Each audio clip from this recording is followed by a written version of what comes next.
आपने मकड़ी को तो देखा ही होगा, है ना। मकड़ी क्या करती है, उसे जहाँ भी जगह मिलती है वो जाले बनाती है। चाहे कितनी भी बड़ी जगह हो वो जाले बनाती जाती है और अपनी जगह को और बड़ा करती जाती है। ठीक उसी तरह औरतों की दिक्कत भी कुछ ऐसी ही होती है। औरतों को चाहे कितना भी बड़ा घर मिल जाए उनके लिए छोटा ही पड़ता है। आरती और वर्षा का भी कुछ यही हाल है आजकल। आइए देखते हैं आखिर इन्हें दिक्कत क्या है उनके ससुराल में।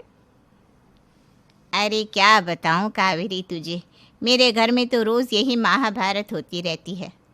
अरे ये तो घर घर की कहानी हो गई है अब जान की। ये तो तूने 100% सच कहा। अब मेरी बहुओं को ही देख लो, दोनों के पास अपने 2-2 कमरे दिए हुए हैं, फिर भी दोनों को कम पड़ रहे हैं। रोज़ यही बोलती रहती है, मम्मी जी बड़ा घर लेते हैं, ये छोटा है। अरे 2-2 कमरे होने के बाद उन्हें और क्या चाहिए। अरे पता नहीं, कहती हैं एक रूम बच्चों के लिए सजाऊंगी, एक मेहमानों के लिए। अरे ये भी कोई बात हुई भला। अब अरे माँ जी आजकल यही हो रहा है, ये कोई बड़ी बात नहीं है। हर कोई अब अपनी बड़ी जगह चाहता है। हाँ माँ जी, अब हमें ही देख लीजिए, हम दोनों के पास एक ही कमरा है, उस पे हम सामान रखें या खुद रहें। अरे पर हमारे घर में तो मेहमानों के लिए भी अलग कमरा है ना, फिर क्या दिक्कत होने लगी तुम्हें। अरे माँ जी अब गुड़िया बड़ी हो रही है, उसके लिए भी मुझे अलग सा कमरा चाहिए होगा या नहीं। सही कहा भाभी आपने, चिंटू के खिलौने भी ना यहाँ वहाँ बिखरे रहते हैं। मुझे भी एक अलग से कमरा मिल जाता तो मैं उसके सारे खिलौने और सामान अच्छे से रख पाती। देखो बुरा ना मानना, पर मेरा तो ये मानना है कि हमें भी जान की काकी की बहुओं की तरह 2-2 कमरे तो मिलने ही चाहिए। अरे चुप करो तुम दोनों, और जान की काकी की बहुएं खड्डे में गिरेंगी तो क्या तुम दोनों भी गिरोगी। अरे माँ जी हम सच तो कह रहे हैं, बस हमें अब ये घर छोटा पड़ रहा है, उसमें बुरी बात क्या है। हाँ माँ जी कितना सामान है, कितने खिलौने हैं बच्चों की, उनके लिए अलग कमरा चाहिए होगा ना, और मेहमानों के लिए अलग कमरा चाहिए। अरे जान की तेरी बात सुन के देख ये दोनों कैसे बात कर रही है। मुझे लगता है मुझे चलना चाहिए अब। हाँ हाँ, आग लगा के अब अपने घर को जा रही है। तो माँ जी क्या सोचा आपने, कैसे करेंगे ये सब। अरे चुप करो तुम दोनों, किसी को कुछ नहीं मिलने वाला। इतने बड़े कमरे हैं ना तुम्हारे पास, जाओ काम पर लग जाओ। अरे माँ जी पर मैंने कहा ना जाओ, इस बारे में कुछ बात नहीं करनी मुझे। जानकी काकी के बहुओं की 2 कमरों वाली बात सुनकर आरती और वर्षा भी अब 2-2 कमरों की बात करने लगी थी, जिससे कावेरी बहुत परेशान हो गई थी। पता नहीं क्या क्या सोचती रहती है ये दोनों दिन भर। 2 कमरे बनवा दीजिए, आंगन का हिस्सा तोड़वा कर यह कर दीजिए, वो कर दीजिए। पता नहीं आजकल की लड़कियों को क्या हो गया है। हमारे जमाने में तो हम एक कमरे में रह लेते थे और रसोई भी कर लेते थे। अरे क्या हुआ माँ, अकेले अकेले क्या बड़बड़ा रही हो। हाँ और इतने गुस्से में किससे बात कर रही हो। तुम दोनों की पत्नियों के बारे में बोल रही हूँ, और कौन होगा जो मेरा इस तरह खून जलाएगा। आरती और वर्षा, क्या किया माँ उन दोनों ने, कुछ कहा क्या तुमसे उन दोनों ने। अरे कहा क्या, दोनों मेरा खून पी गई है सुबह से। पर हुआ क्या है माँ। अरे सुबह हमारी पड़ोसन जान की आई थी, तुम दोनों की पत्नियों ने उसे कहते सुन लिया कि मेरी बहुओं के पास तो 2-2 कमरे हैं। बस फिर क्या है, सुबह से कह रही है मुझे, माँ जी हमें भी 2 कमरे चाहिए, हमें भी जगह चाहिए वगैरह।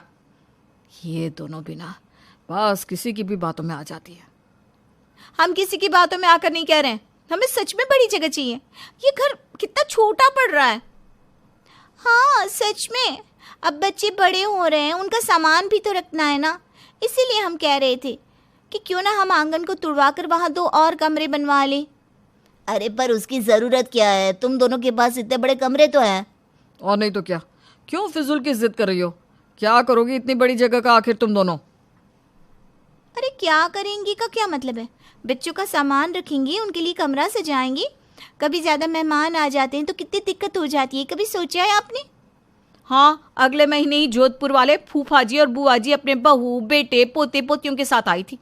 हम सबको उन्हें अपने कमरे देने पड़े थे। अब जगह ज़्यादा होती तो हम सब आराम से रह पाते ना। अरे पर वो लोग तो कभी कभी आते हैं, उन दोनों का तुम दोनों के कमरों से क्या लेना देना। इतना बड़ा घर है फिर भी तुम दोनों को तुम्हारा ससुराल छोटा पड़ रहा है। देखो ये फिजूल की जिद छोड़ दो तुम दोनों। हाँ और इस बात को यहीं ख़त्म कर दो, जाओ खाना परोसो अब। हाँ हमारी बात का कोई मूल्य ही नहीं है ना, हम तो बस यहाँ खाना बनाने के लिए हैं। क्यों सुनेगा कोई हमारी बात? हे भगवान, कहाँ इनके दिमाग में घुस गया है कि इनका ससुराल छोटा पड़ रहा है। आरती और वर्षा के दिमाग में ये बात घर कर गई थी कि उनका ससुराल छोटा है और अब उन्हें अलग से कमरे चाहिए थे, जो कावेरी और उनके पति बिल्कुल भी नहीं मान रहे थे। ये लोग तो हमारी बात मानने को तैयार ही नहीं है। सोचा था सबको मना लेंगे, लेकिन ये लोग तो हमारी बात सुन भी नहीं रहे। पर कोई ना कोई रास्ता तो ढूंढना ही होगा, अगर हमें 2 कमरे चाहिए तो। पर भाभी क्या करेंगे ऐसा? कितना समझाया इन लोगों को, कितना प्यार से कहा, लेकिन कहाँ मान रहे ये लोग।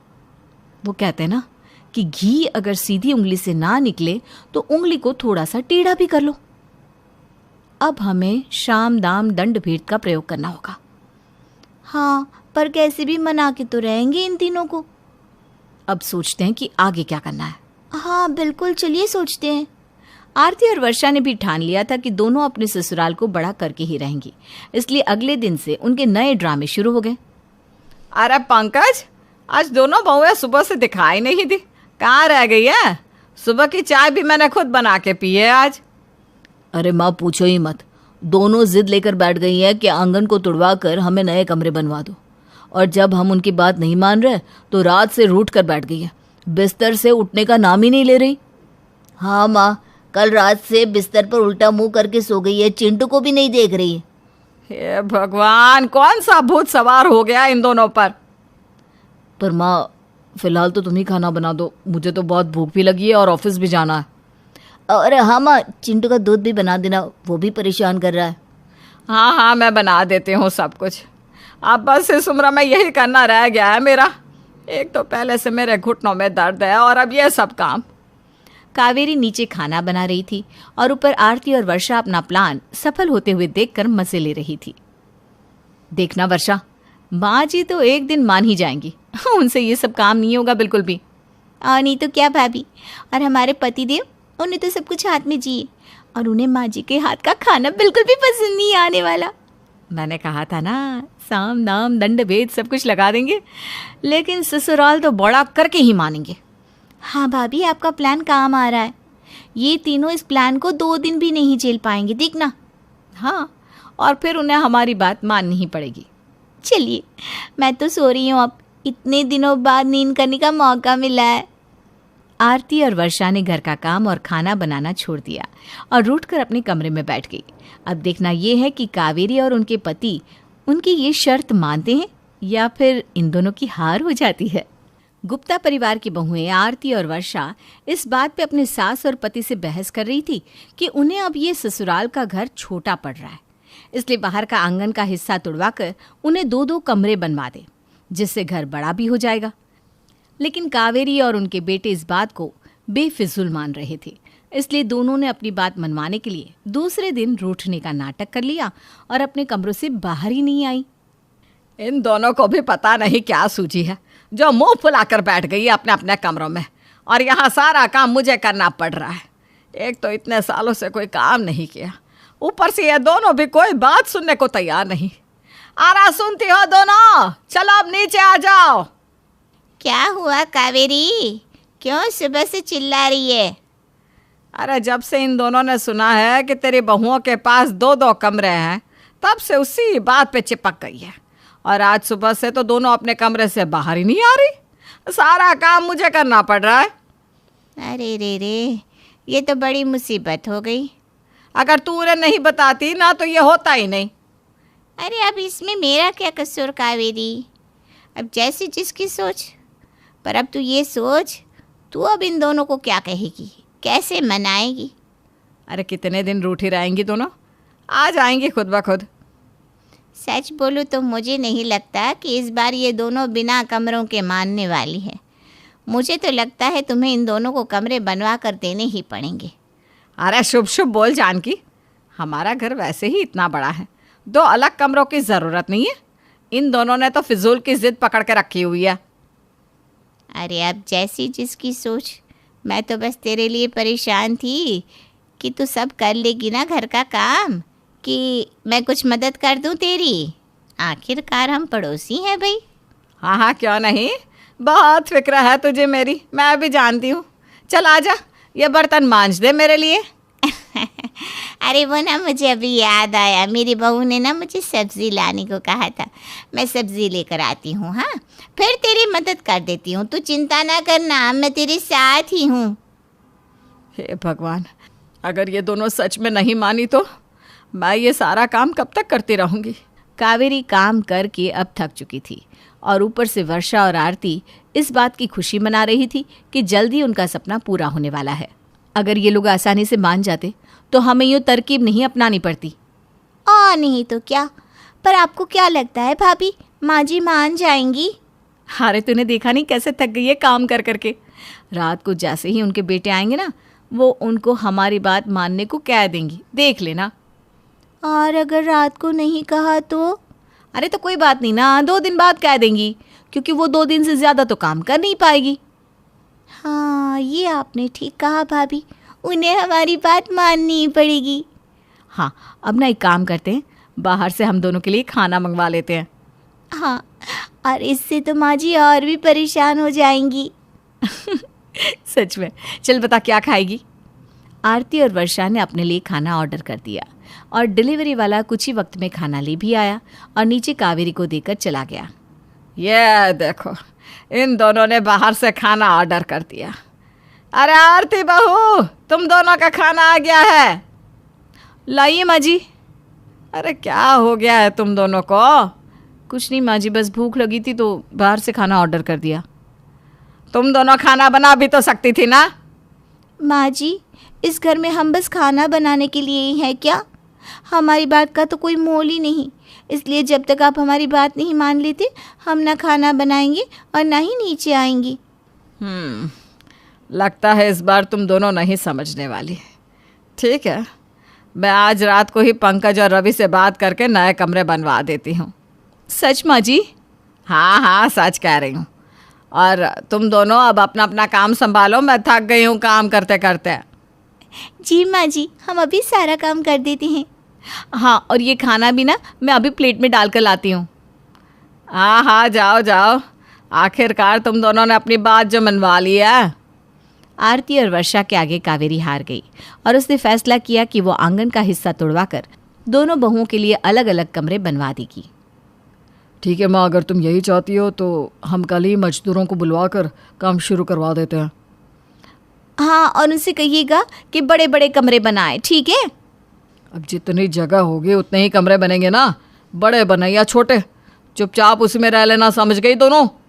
और नहीं तो क्या, 2-2 कमरे तो मिल रहे हैं। हाँ हाँ ठीक है, हम कहाँ कुछ कह रहे हैं। ना ना, तुम दोनों तो कभी कुछ नहीं कहती, गाय हो गाय दोनों।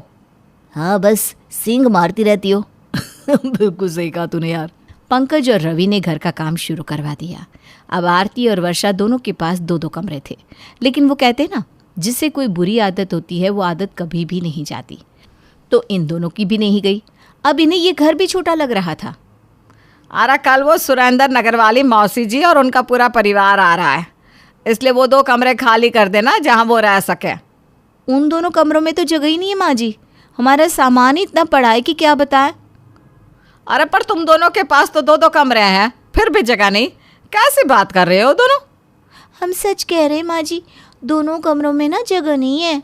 दोनों कमरों में हमारे बच्चों के सामान और खिलौने पड़े हैं, मेहमान के लिए जगह नहीं है। हे भगवान, 2-2 कमरे होने के बाद भी एक कमरे में जगह नहीं है। वो तो छोड़िए माँ जी, हमारे रसोई में भी जगह नहीं है। वर्षा का सामान अलग होता है और मेरा अलग, इसलिए पूरी रसोई भर सी गई है। तो तुम दोनों क्या चाहती हो अब, कि तुम दोनों के लिए अलग अलग रसोई बनवा दे? हाँ माँ जी, अगर ऐसा हो जाता है तो बहुत अच्छा होगा। हाँ माँ जी, यही अच्छा रहेगा। हम दोनों की अलग अलग रसोई होगी ना, तो हम दोनों अपनी पसंद का खाना भी बना सकते हैं और रसोई में ना सामान भी ज़्यादा नहीं रहेगा। तुम दोनों को इतने बड़े 2-2 कमरे दिए हैं, फिर भी तुम्हें अपना ससुराल छोटा लग रहा है? माँ जी, अब परिवार बढ़ेगा तो घर तो छोटा पड़ेगा ही ना। अब गुड़िया भी बड़ी हो गई है, अब उसे भी तो अपना सामान रखने के लिए अलमारी और कमरा चाहिए होता है, इसलिए मेरे पास तो बस वही एक कमरा बचता है। और माँ जी, अब तो जानती हैं ना, चिंटू के खिलौने सारे बिखरे पड़े रहते हैं, इसलिए मेरा दूसरा कमरा तो बस खिलौनों से ही भरा रहता है। ठीक है, मैं इस बारे में कुछ सोचती हूँ और रात को पंकज और रवि से बात करती हूँ। कावेरी ने दिन भर इस बात के बारे में सोचा और रात को पंकज और रवि से बात करने लगी। मैंने ये सोचा है कि अब तुम दोनों के पास अपने अपने कमरे और रसोई होनी चाहिए। तो ऐसा करते हैं कि ऊपर का जो फ्लोर है वहाँ के सारे कमरे पंकज के, और उसके ऊपर हम एक दूसरी मंजिल बनाएंगे जो रवि और वर्षा की होगी। इन दोनों के पास भी बराबर कमरे और रसोई हो जाएगी। हाँ माँ जी, ये सही बात है। इससे हम दोनों के पास बड़ा सा घर भी होगा और दिक्कत भी नहीं होगी। तुम लोगों का कोई भरोसा नहीं है। तुम लोगों को एक पूरा बंगलो भी दे दिया जाए ना तो भी छोटा ही लगता है। हाँ, ये बात तुम दोनों ने सही कही। इन दोनों को तो अपना ससुराल छोटा ही लगता है हमेशा। खैर छोड़ो अब इन बातों को। पंकज और रवि, तुम दोनों कल से ही इन दोनों मंजिलों पर काम करवाना शुरू कर दो। ठीक है माँ। आरती और वर्षा के पास अब अपनी अपनी एक मंजिल थी जहाँ दोनों के पास कमरे और रसोई अलग अलग थी। पर रुकिए उन दोनों को अब ये सेक्शन भी छोटा लग रहा था। हाँ, तुमने सही सुना है जानकी। मैंने अपनी बहुओं को एक एक मंजिल दे दी है। अब तो दोनों के पास अपने अपने कमरे और रसोई है। अरे तेरे ऐसे करने से अब मेरे घर में भी महाभारत शुरू हो गई है। अब मेरी बहुएं भी मुझसे एक एक मंजिल मांग रही हैं। यही होता है कर्मों का फल। क्या क्या कहा तूने? अरे कुछ नहीं, मैं तो बस ये कह रही थी कि जैसी जिसकी सोच।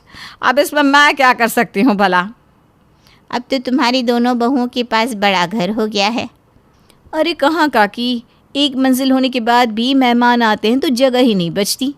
और नहीं तो क्या, सारा सामान यूं ही फैला हुआ है। एक और कमरा होता तो। हे भगवान। कावेरी और जानकी आरती और वर्षा की बातों को सुनकर बेहोश हो जाती है। और होती भी क्यों ना, इन दोनों की बहुओं को तो अपना ससुराल अभी भी छोटा ही लग रहा था। सुनो, आज बैंक लॉकर से मेरे गहने लाना मत भूलना, मुझे शाम को पहनने हैं। अरे पड़ोसी के बच्चे का बर्थडे है, तुम्हारे मायके की शादी नहीं जो गहने पहन कर जाओगी। बर्थडे पार्टी है तो क्या हुआ, वहाँ कॉलोनी की सारी औरतें होंगी। बिना गहनों के जाऊंगी तो क्या सोचेंगी कि मनीषा के पास असली जेवर नहीं है क्या? अरे कोई कुछ नहीं सोचेगा। तुम तो रहने ही दो, तुम्हें क्या पता सोसाइटी की बात है। तुम तो क्लर्क ही रहोगे हमेशा। सतीश एक सरल और सुलझा हुआ इंसान था जो सादगी में विश्वास रखता था। वहीं दूसरी तरफ उसकी बीवी मनीषा को दिखावे से फुर्सत ही नहीं मिलती थी। सतीश मनीषा को समझाने की बहुत कोशिश करता है, लेकिन मनीषा की आंखों पर दिखावे का चश्मा चढ़ा था। देखा, सबकी नजरें मुझ पर ही टिकी थी। मैंने कहा था ना कि गहने पहनूंगी तो सब मुझसे इम्प्रेस हो जाएंगे। इम्प्रेस? कॉलोनी की औरतें हंस रही थी तुम पर। हंसती नहीं, जलती है वो सब मेरे गहने देखकर। हाँ मम्मी, सारे बच्चे मुझ पर भी हंस रहे थे कि मैं ऐसे तैयार हुआ हूँ जैसे मेरा बर्थडे हो। अरे कम से कम बच्चे को तो सजा धजा के मत ले जाया करो। अरे क्यों न सजाऊं? दूसरे माँ बाप अपने बच्चों को अच्छे कपड़े नहीं दिलवाते तो मैं क्या करूं? मेरा बेटा हमेशा राजकुमार लगेगा। हाँ तुम नहीं सुधरोगी। मनीषा को कैसे समझाए सतीश, वो तो दिन ब दिन और दिखावा सीखती ही जा रही थी। ये टीवी चालू क्यों नहीं हो रहा? लगता है रिमोट की सेल खत्म हो गया। मैं तो कहती हूँ नया टीवी ले ही लेते हैं। अरे 2 साल पहले ही तो लिया है इसे, अभी नया ही तो है। 2 साल पुराना है, तुम्हें नया दिखता है ये? ब्रांडेड टीवी है, 5-6 साल आराम से चलेगा ये। 5-6 साल? फिर तो म्यूजियम में ही रखना पड़ेगा इसे। कितना वक्त हो गया, हमने कुछ खरीदा ही नहीं। हर महीने हमारे किसी न किसी पड़ोसी के यहाँ नया सामान आता रहता है, और एक तुम हो कि महीनों से कुछ नया नहीं लाए। सब क्या सोचेंगे कि हम पुराना सामान ही इस्तेमाल करते हैं। सब क्या सोचेंगे ये देखकर सामान नहीं लिया जाता। जरूरत किस चीज की है वो देखना होता है ना जरूरत अपना स्टेटस ऊंचा करने के लिए। तुम कभी इस दिखावे से ऊपर उठकर भी सोच सकती हो क्या मनीषा? लेकिन मनीषा को तो दिखावा करने में ही मजा आता था, और अब तो उसे दिखावा करने का नया मौका मिलने वाला था। हेलो। हाँ बोलो मनीषा। मेरे मामा जी की बेटी की शादी का इनविटेशन कार्ड आया है। अच्छा, कब है शादी? अगले ही हफ्ते। तो आज से ही तैयारी करनी पड़ेगी। मैं आयुष को लेकर मॉल में शॉपिंग करने के लिए जा रही हूँ। उसके लिए भी कपड़े लेने हैं, मुझे साड़ी और दूसरा सामान भी खरीदना है। तुम्हारे कपड़े भी ले आऊंगी। मुझे आने में देर हो जाएगी तो तुम बाहर ही खाना खा लेना। मैं और आयुष भी बाहर ही खा लेंगे आज। अब ठीक है, लेकिन सोच समझ के खर्चा करना। हाँ हाँ ठीक है, शॉपिंग पे जा रही हूँ, अभी मूड खराब मत करो मेरा। शाम को जब सतीश घर लौटा तो घर का नजारा देखकर चौंक गया। अरे ये सब क्या है? पूरा मॉल ही खरीद लाई क्या? अरे ज्यादा कहाँ है, अभी 5 फंक्शन है तो 5 साड़ी ले ली, उसकी मैचिंग एक्सेसरीज ली और मैचिंग चप्पल और जूते लिए और 5-5 जोड़ तुम्हारे और आयुष के कपड़े। अरे मेरे पास तो है बहुत सारे कपड़े। वाह जी, मैं नए कपड़े पहनूं और तुम पुराने। सब रिश्तेदार क्या सोचेंगे? रिश्तेदारों को तो याद भी नहीं होगा कि मेरे पास कौन से कपड़े हैं। अरे रहने दो ना आप भी। अच्छा, और ये इतना बड़ा टीवी? मैं तो शादी में तोहफा देने के लिए मिक्सर लेने गई थी। वहां देखा कि टीवी पर बहुत ही अच्छा ऑफर चल रहा है। ये टीवी 1 लाख का था, लेकिन पुराना टीवी देखकर सिर्फ 70,000 में पड़ा। क्या 70,000? तुम्हारा दिमाग तो ठीक है? दिमाग तो पड़ोसनों का खराब हो गया। सब जल गई जब हमारे घर इतना बड़ा टीवी आया, और शादी में भी सबको जलाने का इंतजाम कर लिया है मैंने। अब और क्या कर दिया मेरी माँ? ये देखो, नया गोल्ड नेकलेस, झुमके और कंगन भी। हे भगवान, इतने गहने रखे तो हैं। अब नई साड़ी पर पुराने गहने पहनती तो क्या कहते सब? लेकिन इतने पैसे लाई कहाँ से तुम? हमारे सेविंग अकाउंट में थे ना 4 लाख रुपए, वही काम आ गए। अरे अक्ल के दुश्मन, क्या किया? वो पैसे मैंने बुरे वक्त के लिए बचा कर रखे थे, अब इमरजेंसी हुई तो क्या करेंगे? तुम इतना बुरा सोचते ही क्यों? अरे जरा सोचो तो, जब शादी में सब मेरे गहने और कपड़े देखेंगे तो हमारा स्टेटस कितना ऊंचा हो जाएगा। तुम्हारी मति मारी गई है या मेरी मारी गई थी जो तुमसे शादी कर ली? झगड़े और चिंता के कारण रात को अचानक सतीश की तबीयत बहुत खराब हो गई। मनीषा, मेरे सीने में बहुत दर्द हो रहा है। ओह नो, चलो अस्पताल चलते हैं। डॉक्टर साहब, क्या हुआ है इन्हें? इन्हें दिल की बीमारी है, तुरंत ऑपरेशन करना पड़ेगा। अच्छा, आप तुरंत ऑपरेशन कर लीजिए। ठीक है, लेकिन आपको 3 लाख रुपए जमा करवाने होंगे। 3 लाख? हाँ, उसके बिना ऑपरेशन नहीं होगा, और ऑपरेशन अभी ही करना होगा, वरना इनकी हालत और बिगड़ सकती है, खतरा बढ़ जाएगा। इतनी जल्दी इतने पैसे कहाँ से लाऊं? देखा, जो पैसा मैंने जमा किया था वो तो तुमने शॉपिंग में उड़ा दिया। अब आप फिक्र मत कीजिए, मैं कहीं से इंतजाम करती हूँ। मनीषा भागती हुई अपनी सहेलियों के पास मदद मांगने पहुंची, लेकिन किसी ने भी मदद करने से इनकार कर दिया। नीता, इनकी हालत बहुत खराब है, तुरंत ऑपरेशन करना पड़ेगा, 3 लाख रुपए चाहिए। अब इतनी जल्दी इतने पैसे हमारे पास तो नहीं है। हेलो गीता, मेरे पति के इलाज के लिए तुरंत 3 लाख रुपए चाहिए। अरे ऐसी मुश्किल के लिए तुमने बचत नहीं की है क्या? नहीं की, तभी तो तुझसे मदद मांग रही हूँ मैं। मेरे पास तो नहीं है, तू अपने गहने बेच देना। अब आधी रात को कहाँ बेचूं गहने? सुबह तक का इंतजार नहीं कर सकती मैं। माफ करना, लेकिन मैं तो कुछ मदद नहीं कर पाऊंगी। मनीषा अब अपनी करतूत पर पछताने लगी। ये मैंने क्या कर दिया?